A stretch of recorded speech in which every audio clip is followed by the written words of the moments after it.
ಭೈರತಿ ಸುರೇಶ್ ಅವರು ಇಡಿಗೆ ಮನವಿ ಮಾಡಿದ್ದಾರೆ. ದಿನಾಂಕವನ್ನ ಪೋಸ್ಟ್ಪೋನ್ ಮಾಡಿ ಅಂತ. ಇನ್ನು ಕೆಲವು ದಾಖಲೆಗಳನ್ನ ಮುಚ್ಚಿಟ್ಟು ದೂರು ಸಲ್ಲಿಸಿದ್ದಾರೆ. ಲೋಕಾಯುಕ್ತದಲ್ಲಿ ಎಫ್ಐಆರ್ ಆದ ದಿನವೇ ಸಿಬಿಐಗೆ ಒತ್ತಾಯ. ಸಿಬಿಐ ತನಿಖೆಗೆ ಕೋರಿ ಸ್ನೇಹಮಯಿ ಕೃಷ್ಣ ಅರ್ಜಿ ಸಲ್ಲಿಸಿದ್ದಾರೆ. ಆ ಅರ್ಜಿಯ ವಿಚಾರಣೆ ಇವತ್ತು ಧಾರವಾಡ ಪೀಠದಲ್ಲಿ ನಡೀತಾ ಇದೆ.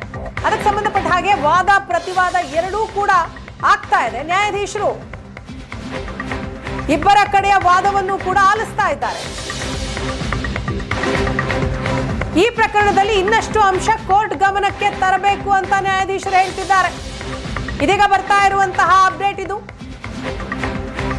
ನಮ್ಮ ಮನವಿ ಆಲಿಸಿ ಅಂತ ದೇವರಾಜ್ ಪರ ವಕೀಲ ದುಷ್ಯಂತ್ ದವೆ ಅವರು ವಾದ ಮಾಡ್ತಾರೆ. ಈ ಪ್ರಕರಣವನ್ನ ಸಿಬಿಐಗೆ ಕೊಡೋದು ಬೇಡ, ಅಂತಹ ಪ್ರಕರಣ ಏನಲ್ಲ ಇದು.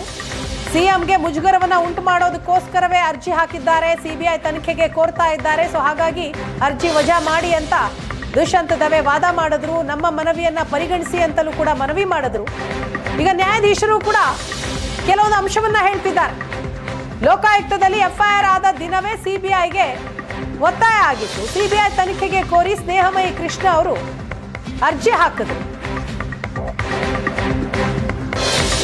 ಲೋಕಾಯುಕ್ತ ತನಿಖಾ ವರದಿ ಪರಿಶೀಲಿಸಿ ಮುಂದೆ ನಿರ್ಧಾರವನ್ನ ಮಾಡ್ತೀನಿ ಅಂತ ನ್ಯಾಯಾಧೀಶರು ಹೇಳಿದ್ದಾರೆ. ಈ ಪ್ರಕರಣದಲ್ಲಿ ಇನ್ನಷ್ಟು ಅಂಶ ಕೋರ್ಟ್ನ ಗಮನಕ್ಕೆ ತರಬೇಕು. ನ್ಯಾಯಾಧೀಶರು ಹೇಳಿದಂತಹ ಮಾತಿದು. ಲೋಕಾಯುಕ್ತ ಎಸ್ಪಿ ಉದೇಶ್ ಅವರು ಮುಚ್ಚಿದ ಲಕೋಟೆಯಲ್ಲಿ ಕೋರ್ಟ್ಗೆ ಇವತ್ತು ವಿಚಾರಣೆ ಆರಂಭಕ್ಕೂ ಮುನ್ನ ವರದಿಯನ್ನ ಸಲ್ಲಿಸಿದ್ರು.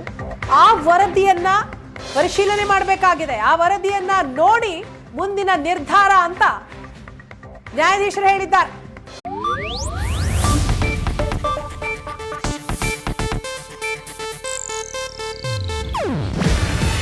ಇದು ಏಷ್ಯಾನೆಟ್ ನ್ಯೂಸ್ ನೆಟ್ವರ್ಕ್ ಪ್ರಸ್ತುತಿ. ನೀವು ನೋಡ್ತಿದ್ದೀರಾ ಏಷ್ಯಾನೆಟ್ ಸುವರ್ಣ ನ್ಯೂಸ್.